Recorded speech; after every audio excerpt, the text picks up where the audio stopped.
Hi, this is my testimonial with Ben Hoagland at Twin Cities Marriage and Family Therapy. So, this is one of my favorite marketing clients just because of how far we've gone with it.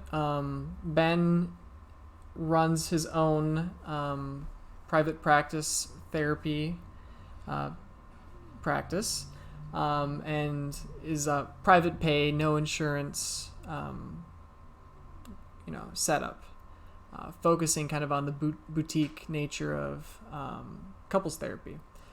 So, with Ben, the challenge is kind of promoting him with the costs that are associated with being, that kind of setup. I took a broad approach with him. The big chunk of what I did is ongoing SEO. And when I say SEO, that's search engine optimization. And anytime I do that, and anytime you do any kind of SEO, that has to be paired with quality content. So as I was doing that work, a lot of it is working on building up good content that is engaging and will benefit your site. You can do SEO alone, just on-page back-end stuff, but if the content's not good, none of that matters. So that's the bulk of what I did. Also did some Google Ads optimization. When I inherited his campaigns from a previous marketing group, I had same thing with the SEO. I have no idea what they did. There's no, data analytics that I could see anywhere, and I have another video about that. So I just, it was essentially useless what I inherited. So I had to kind of basically start that from scratch. Did some social media ads here and there. When appropriate. Also, when we first started out, I did some initial PR, getting him on, not NPR, but NPR, Minnesota Public Radio, and another TV station in the area, kind of talking about when coronavirus first happened, getting him out on the news, talking about how that affects couples, and that was enjoyable. And kind of along with that is some event marketing we did, just different events, webinars, things like that, trying to adjust and be creative with what's going on with coronavirus. So that's about Ben, and that's what we did. The results, and this is something that he kind of briefly mentions. So he started doing SEO work at the end of 2019, and previous to that, he was getting like 5 clients a week, so 20, 25 a month. And once you start doing good SEO work and making sure people can see your website, he got a big boost from that, essentially doubling the amount of people that he was seeing, and almost letting him go into this just 100%. But then coronavirus happens, and there's a drop there. And over the past few months, we've been kind of building that back up and kind of building on our initial successes. So that's the results I got for Ben. And when you're kind of looking at this, think about, if you're private pay and you're paying, getting paid $200 per client session, and those doubled, over the course of a couple months.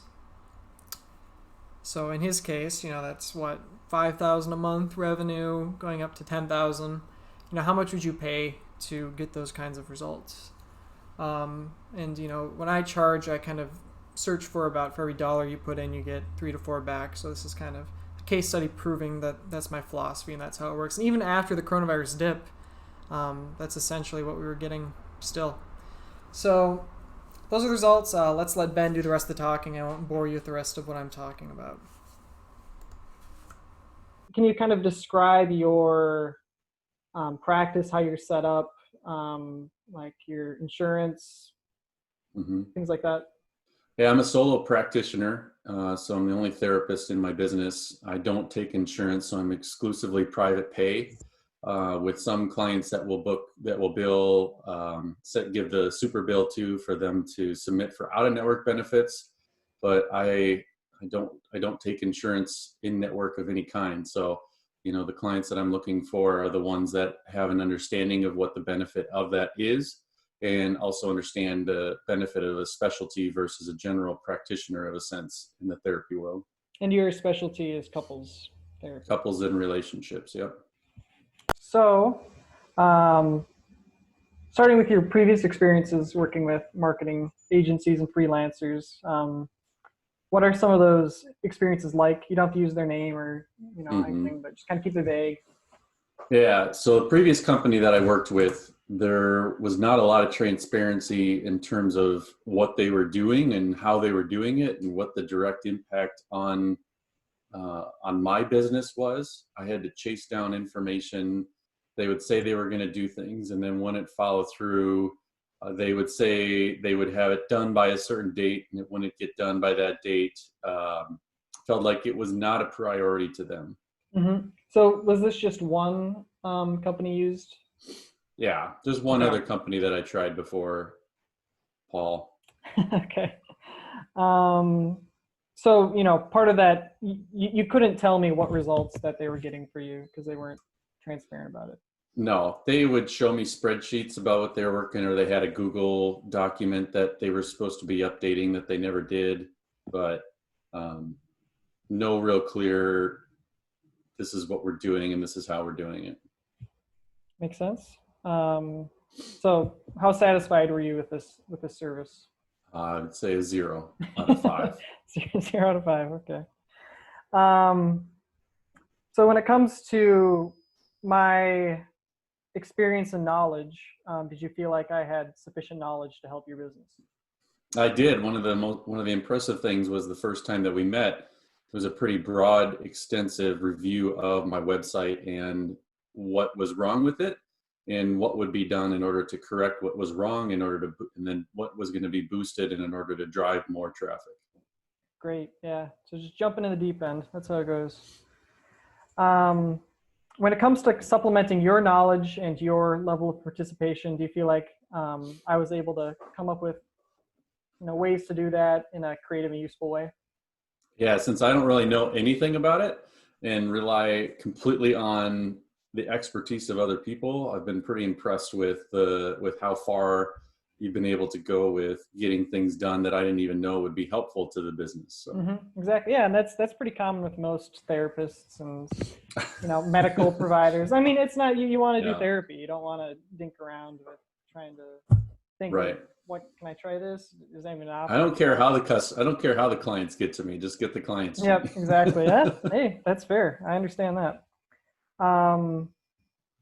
When tasks were agreed on, were they delivered in a timely manner? Absolutely. I'm the one that usually slow things up. Yeah.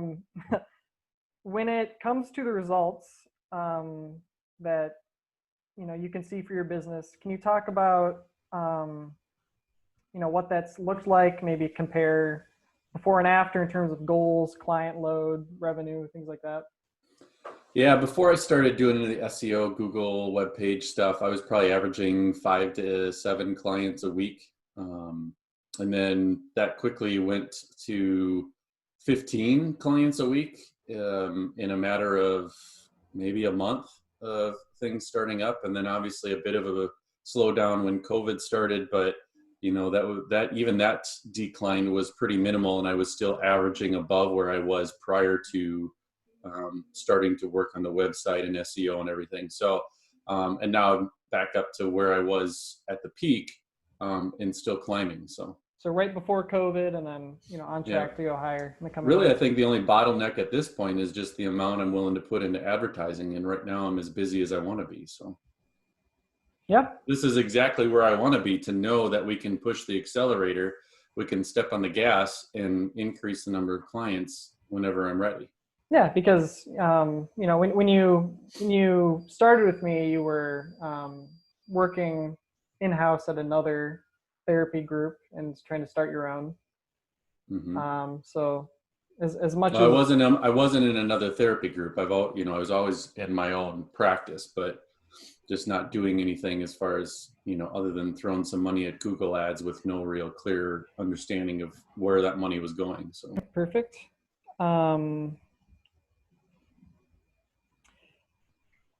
And you kind of talked about this at the beginning, the first question, but what are some qualities you are or kind of generally look for in someone to help you with your marketing?